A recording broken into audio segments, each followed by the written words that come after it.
Aujourd'hui, Chantal et moi vous proposons une réponse courte à une question qui nous est fréquemment posée en lien avec le plancher pelvien. Chantal, tu es une experte en rééducation périnéale, tu es professeure titulaire, tu es la bonne personne pour répondre à la question: peut-on faire 3 à 5 minutes par jour d'exercice lors de la miction? Je trouvais que c'était une question aussi qui Ah, est importante de soulever parce que oui, c'est important. ça revient C'est toujours, cette important. question-là. Ça, Oui. c'est comme un mythe qui persiste. Est-ce que je me trompe? Il faut pas faire les Ouais. exercices en allant à la toilette parce que lorsqu'on contracte son plancher pelvien, on aide à relâcher le muscle de la vessie. Donc, si on contracte son plancher pelvien pendant qu'on est à la toilette, ben à ce moment-là, notre envie d'uriner va s'estomper et puis on videra pas complètement sa vessie. Donc, il est important de faire l'exercice de contraction du plancher pelvien en dehors de la miction pour nous permettre de bien évacuer nos urines. Et peut-être que je peux donner une autre petite recommandation à Chantal, Certainement.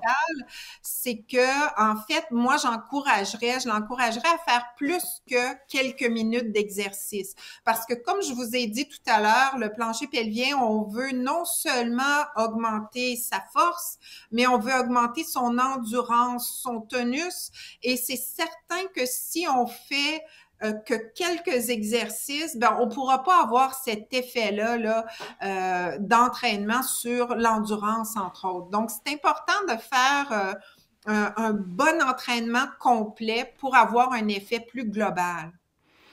Parfait, c'est très clair. Merci, merci Chantal. Je te remercie, Chantal, vraiment très sincèrement de ta participation. Tu nous as donné des conseils, des trucs vraiment essentiels. Tu es expert dans ton domaine. Tu as un laboratoire aussi et tu es parfois à la recherche de candidates pour des projets de recherche. Et ça, c'est parfois une façon, ça peut sembler égoïste un peu de le dire comme ça, mais ça peut être une façon aussi intéressante d'avoir accès à une évaluation, notamment. Est-ce que tu peux nous parler, en fait, peut-être que je me trompe, est-ce que tu es à la recherche parfois, ton laboratoire est à la recherche de participantes?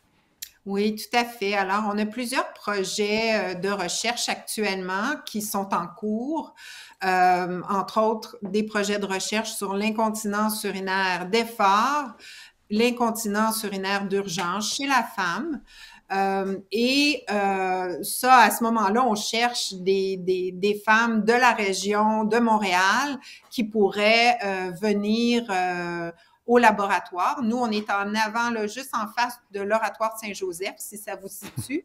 Donc, c'est quand même assez central à Montréal. Donc, celles qui seraient intéressées, on a actuellement des projets de recherche. Puis, effectivement, dans ces projets-là, on évalue des traitements de conservateurs, des traitements de réadaptation. Donc, ça vous donne l'occasion d'avoir une évaluation et une intervention en réadaptation.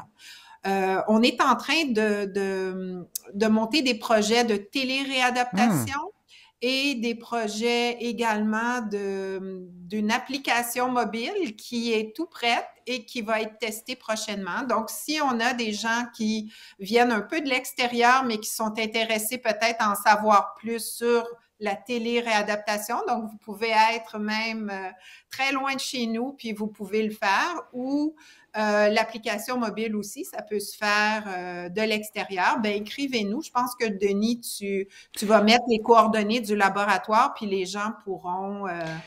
Exactement. Je vais mettre les liens et je vais les mettre à jour aussi s'il y a des nouveaux, des nouvelles. Si vous avez des nouveaux projets et vous recherchez des participantes. Et je répète, hein, toi, tu as ces projets de recherche-là et il y en a certainement dans votre coin de la francophonie, peu importe dans quel pays vous êtes. On oublie ce côté-là, ce petit truc-là, cette astuce-là pour pouvoir avoir accès à des soins. Et c'est une bonne façon aussi donc d'être évalué, d'être traité et d'améliorer sa qualité de vie. Il y a aussi les livres. Alors, je rappelle ton livre, Chantal, l'incontinence urinaire, la prévenir, la traiter. Vous allez trouver aussi sur de la santé plus générale des informations dans mes livres que vous connaissez. Je vais mettre tous les liens à jour régulièrement pour que vous ayez aussi donc ces références-là. Merci encore vraiment à tous et à toutes d'avoir participé en si grand nombre. Vous avez été vraiment très, très nombreux.